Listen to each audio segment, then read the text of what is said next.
বর্ধমান বিশ্ববিদ্যালয় চত্বরের ছবি আবার আপনাদের দেখাই। সেখানে রীতিমতন ধুন্ধুমার পরিস্থিতি তৈরি হয়, কারণ এসএফআই এর ডেপুটেশন জমা দেওয়া ছিল, আর সেই ডেপুটেশন জমা দেওয়াকে কেন্দ্র করে রীতিমতন ধুন্ধুমার পরিস্থিতি বর্ধমান বিশ্ববিদ্যালয় চত্বরে।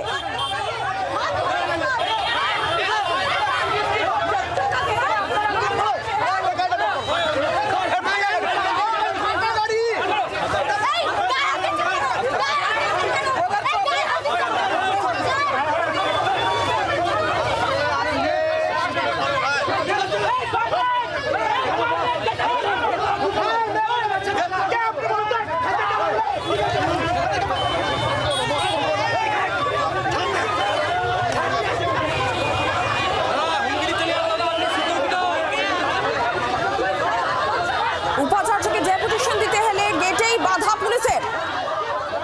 এসএফআইয়ের সঙ্গে ধাক্কাধাক্কি পুলিশ ও বিশ্ববিদ্যালয়ের কর্মীদের, এবং গেটের মুখেই বসে পড়ে বিক্ষোভ। এই পরিস্থিতি বর্ধমান বিশ্ববিদ্যালয়ের চত্বরে রীতিমতন তুলকালাম অবস্থা দেখুন।